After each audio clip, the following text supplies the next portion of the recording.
भगवान बुद्ध नहीं थे तब भी बुद्ध का शासन था, तब भी आग लगती थी, तब भी पानी थे, तब भी हवा थी। एक्चुअल में भगवान बुद्ध का ही धर्म सनातन है, यही तो भगवान बुद्ध का ही धर्म है, असली शासन यही है, इस धम्मो सनातन। तो शासन का मतलब स्वयं को अनुशासित करना। नमो बुद्धाय, जय भारत। आज हमारे साथ सम्राट अशोक क्लब के राष्ट्रीय प्रवक्ता माननीय सच्चिदानंद मौर्य जी उपस्थित हैं। सम्राट अशोक क्लब जो है भारत में बहुत ही ऐसा काम किया है जो आज तक कोई भी राष्ट्रीय नाम से संगठन बने हैं कोई भी नहीं किया है। आपके द्वारा पूरे भारत में अनलिमिटेड लाट भी लगाया गया है जिसे राष्ट्रीय चिन्ह कहा जाता है। तो आज वह व्यक्तित्व के धनी और राष्ट्र प्रेमी के साथ मैं आप लोगों को बात कराऊंगा। कुछ ऐसी चीज़ें हैं जो आज उजागर होने वाली है, आप लोग वीडियो में बने रहें। बहुत बहुत धन्यवाद सर आपको। Thank you. और बुद्ध शासन के दर्शकों को बहुत बहुत बधाई, बहुत बहुत धन्यवाद। सर आज हम लोग जो चर्चा करेंगे जिसके नाम से चैनल बना है बुद्ध शासन, आज जो है पूरे भारत में पूरे विश्व के लोग एक कल्पना कर रहे हैं कि बुद्ध शासन लागू हो, बुद्ध शासन लागू हो। वास्तव में बुद्ध शासन है क्या, बुद्ध शासन था क्या, जो आज लोग परिकल्पना कर रहे हैं? देखिए, बुद्ध शासन कोई बहुत पेचीदा विषय नहीं है, सब्जेक्ट है कि इसको बहुत समझा जाए। बुद्ध शासन एक जीवन जीने की कला है, एक बेहतर जीवन कैसे जिया जाता है और इंसान के अंदर जो नकारात्मक ऊर्जा है, नेगेटिव एनर्जी है, उसको सकारात्मक ऊर्जा में या पॉजिटिव एनर्जी में कैसे चेंज करेंगे, उसी का तरीका है बुद्ध शासन। और सहज सा है कि आदमी अपने जीवन में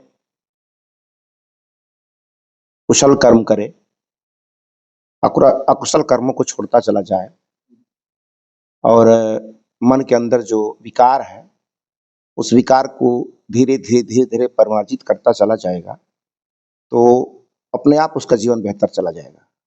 भगवान बुद्ध का जो शासन है वो कोई पूजा पाठ का या कोई कर्मकांड की प्रक्रिया नहीं है, यह जीवन जीने की कला है। और बुद्ध का शासन किसी धर्म की संपत्ति नहीं है। ये इस धरती पर कोई भी इंसान अगर जन्म ले लिया है तो जन्म लेते ही वो बुद्ध शासन के अनुसार ही वो जीवन जीता है, चाहे वो प्रतीकात्मक रूप से उसका धर्म चाहे जो हो, प्रतीकात्मक रूप से उसका संप्रदाय चाहे जो हो, लेकिन बुद्ध की शासन व्यवस्था है या जो बुद्ध के जो विचार हैं उस विचारों के बगैर आदमी जिंदा रह ही नहीं सकता है, चाहे उसका धर्म कुछ भी हो। अब एक मिनट के लिए झूठ, कोई व्यक्ति कितना भी हो और झूठ बोलता हो तो उसका कोई भी धर्म में क्या फर्क पड़ जाएगा? एक व्यक्ति प्राणी हिंसा करता हो तो वो कोई धर्म मानता है, क्या फर्क पड़ता है? कोई व्यक्ति मदिरा पान करता हो, दुर्व्यसन करता हो तो उसका कोई भी धर्म में क्या फर्क पड़ जाता है? कोई व्यक्ति प्राणी की हिंसा करता हो तो उसका कोई भी धर्म में क्या फर्क पड़ जाता है? और एक व्यक्ति ऐसा है जो झूठ नहीं बोलता है, जीवों पर दया करता है, उसके पास कोई दुर्व्यसन नहीं है और लोगों का भलाई कहता है तो उसका कोई भी धर्म में क्या फर्क पड़ जाता है? तो एक्चुअल व्यक्ति की जो पहचान है वो किस धर्म के अनुयायी है उससे नहीं है, उस व्यक्ति की पहचान उसका कर्म कैसा है उससे होने वाला है। आपको आपकी पहचान इसलिए नहीं दुनिया में होती कि आप किस धर्म के अनुयायी हैं, आपकी पहचान इसलिए है कि आप करते क्या है। तो आदमी का कर्म ही महान है और कर्म से ही आदमी का जीवन संवरता है और कर्म से ही आदमी का जीवन बिगड़ता है, वो चाहे किसी भी धर्म का अनुयायी हो। तो भगवान बुद्ध का जो धर्म है वो कोई धार्मिक संपत्ति नहीं है कि इसको किसी धर्म या संप्रदाय से जोड़ दिया जाए। जैसे कोई व्यक्ति जिसे खाना बना रहा है तो उसमें नमक कितना डालता है? ज्यादा डाल देगा नमक तो खा नहीं पाएगा, और कम डाल देगा तो अच्छा नहीं लगेगा, तो दोनों के बीच का डालता है। यही बुद्ध का मार्ग है, मध्यम मार्ग है, नद्दू अतियों से दूर रहने वाला है। तो अब किसी धर्म का अनुयायी हो वो तो ऐसा ही भोजन बनाता है। तो बुद्ध का शासन एक अनोखा है और एक अद्वितीय है और अविरल चलने वाला है। ये बुद्ध का शासन जब बुद्ध नहीं थे तभी ये शासन था, अब बुद्ध हैं तब भी शासन था और बुद्ध नहीं रहेंगे तब भी शासन रहेगा। भगवान बुद्ध ने की जो शासन पद्धति है या जो उनके विचार हैं उन्होंने बनाया नहीं है कि भगवान बुद्ध पैदा हुए और उन्होंने इस धर्म को बना दिया। भगवान बुद्ध नहीं थे तब भी बुद्ध का शासन था, तब भी आग लगती थी, तब भी पानी थे, तब भी हवा थी। तो जो आज लोग कहते हैं ना कि सनातन धर्म की बात कर रहे हैं लोग, एक्चुअल में भगवान बुद्ध का ही धर्म सनातन है। और सनातन कोई कर्मकांड नहीं है। सनातन का मतलब होता है कि ऐसा शासन, ऐसा विचार जो आज भी है, कल भी रहेगा और इतिहास में भी है, मतलब हमेशा चलने वाला यूनिवर्सल ट्रूथ है। समय बदलता रहेगा लेकिन बुद्ध के विचारों की प्रासंगिकता कभी नहीं बदलेगी। तो ये कोई कर्मकांड नहीं है। सनातन का मतलब है जैसे जाड़ा के बाद क्या आती है? गर्मी। गर्मी के बाद क्या आती है? बरसात। ये सनातन धर्म है। आदमी जब गुस्सा करता है तो शांत कैसे होता है? उसको जब गुस्सा है तो शांति आएगी तभी वो शांत होगा। ये सनातन धर्म है। आग लगी हुई है तो पानी डालेंगे तो बुझेगा। ये सनातन धर्म है। सनातन धर्म कोई कर्मकांडी व्यवस्था नहीं है जो आज लोग समाज में कह रहे हैं कि सनातन सनातन। एस धम्मो सनातनो। भगवान बुद्ध ने ही एक्चुअल में मैंने बता दिया कि सनातन का मतलब जो कल भी था, आज भी है और परसों रहेगा। किसी का शासन आए चाहे जाए, सनातन धर्म को कोई फर्क पड़ने वाला नहीं है। और सनातन धर्म क्या है मैंने बताया आपको। आदमी जब गुस्सा में है तो प्यार से ही शांत होगा। यही सनातन धर्म है। ऐसा नहीं कोई कर्मकांडी व्यवस्था है कि आज लोग ऐसा बात बोलते रहते हैं। तो भगवान बुद्ध का शासन बहुत इजी है, बहुत ही सहज है कि आदमी का जीवन आपके नकारात्मक ऊर्जा से निकल करके सकारात्मक ऊर्जा में कैसे जाएगा, इसी की प्रक्रिया है। और ये किसी धर्म का अनुयायी हो, किसी जात का अनुयायी हो, किसी देश का व्यक्ति हो, सबके ऊपर समान रूप से लागू होता है। यही तो भगवान बुद्ध का ही धर्म है। असली शासन यही है, इस धम्मो सनातन। तो यही भगवान बुद्ध का धर्म है कि बुरे कर्मों को छोड़कर अच्छे के कर्मों की तरफ अग्रसर होना। और कैसे होगा, यही भगवान बुद्ध ने वो रास्ता बताया है।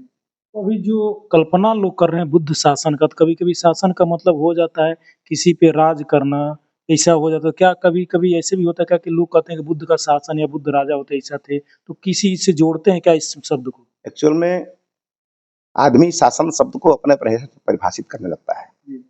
एक्चुअल में शासन जो शब्द होता है वो शासन करना ही होता है, लेकिन शासन शब्द का मतलब दूसरों पर शासन करने से लोग अर्थ लगा देते हैं।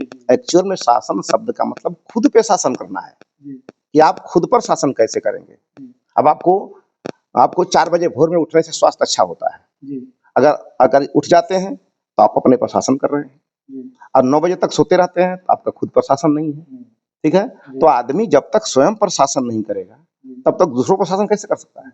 तो शासन शब्द व्यक्ति यहाँ पर दुनिया में हम आए हुए हैं तो दूसरों पर शासन करके नहीं आए हुए हैं कि किसी को गुलाम बनाएंगे या किसी को गुलाम बना के उनके ऊपर शासन करेंगे। एक्चुअल शासन शब्द का मतलब स्वयं पर शासन से है, अपने अनुशासन में। हाँ, अपने मतलब अपने को शासित करने के लिए स्वयं अनुशासित होना पड़ेगा। जैसे मान लीजिए कोई गलत काम करता हूँ तो मुझे तो कोई देख नहीं रहा है, लेकिन मैं तो देख रहा हूँ।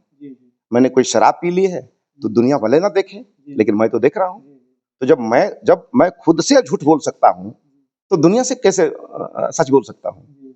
तो शासन का मतलब स्वयं को अनुशासित करना, स्वयं को अच्छे विचारों की तरफ लाना, ये होता है। इसका मतलब नहीं कि हम दूसरे देशों पर शासन करेंगे। एक राजा आगे दूसरे पर शासन कर रहा है। एक राजा अशोक भी शासन कर रहे थे, लेकिन जब बात समझ में आई अशोक को कि नहीं दूसरों पे शासन करना असली शासन नहीं है, खुद पे शासन करना अनुशासन है। और जो आदमी स्वयं का मालिक हो जाता है वही स्वामी कहलाता है। स्वामी जी स्वामी जी, स्वामी जी का मतलब क्या है? स्वामी का मतलब जिसको अपने स्वयं का शासन है, उसकी मर्जी के बगैर उससे एक भी कार्य नहीं हो सकता है। अगर गलत किया है तो वो उसका मालिक है, सही कर रहा है तो वो उसका मालिक है। तो जब तक आदमी स्वयं पर शासन करना नहीं सीखेगा वो दूसरों पर शासन कर नहीं सकता है। तो शासन शब्द का मतलब होता है स्वयं को अपने आप को शासित करना, माने बुरे कर्मों से अच्छे कर्मों की तरफ शासित करने को ही अनुशासित करना कहते हैं। तो ये कोई ऐसा कुछ नहीं, शासन का मतलब राज्य करने जैसा नहीं है, लेकिन आज लोग उसी का मतलब लगा लेते हैं। यानी बुद्ध शासन एकदम सीधा शब्द है कि अपने ऊपर अनुशासित कर लेना, अनुशासन में रहना, शीलों का पालन करना, प्राकृतिक पूजक होना, ये सीधा मतलब शब्द है। दूसरों पर शासन करने के लिए थोड़े ना हम दुनिया में इंसान दूसरों पर शासन करने के लिए नहीं बनाया गया है। आपने कहीं जानवरों को देखा है? कोई जानवर सारे जानवरों पर शासन कर रहा हो? तो हम भी तो एक जानवर ही हैं। हम चूंकि मैं डॉक्टर हूँ, मैंने बायोलॉजी पढ़ी है, तो सारे हम लोग भी एनिमल किंगडम में आते हैं। बायोलॉजी में जब क्लासिफिकेशन किया गया है तो हम लोग भी एनिमल किंगडम में आते हैं। जैसे प्रकृति की फसल सब लोग हैं, उस तरह हम भी एक प्रकृति की फसल हैं। जैसे हवा पानी का प्रभाव उन जानवरों पर पड़ता है, उन फसलों पर पड़ता है, उसी तरह हवा पानी का प्रभाव हमारे ऊपर भी पड़ता है। तो शासन का मतलब स्वयं पर शासन करने के इंसान ने जन्म लिया है, और ये राज्यों पर शासन करना ये तो हमारी बनाई व्यवस्था है, ये तो प्रकृति द्वारा बनाई व्यवस्था नहीं है। तो एक्चुअल में शासन शब्द का ही मतलब है कि स्वयं को अच्छे कर्मों के लिए तैयार करना है। और जब तैयार हो गए, इसका मतलब अपने स्वयं पर मेरा शासन चल रहा है। अगर मैं तैयार नहीं हूं तो दूसरों का शासन मेरे ऊपर चल रहा है। तो अभी छोटे शब्दों में सर ने बुद्ध के शासन, जो लोग जो है राजा महाराजा या किस तरह से ले लेते हैं, वह शब्द आपने खंडित करके बहुत अच्छे तरीके से कम शब्दों में बताया है।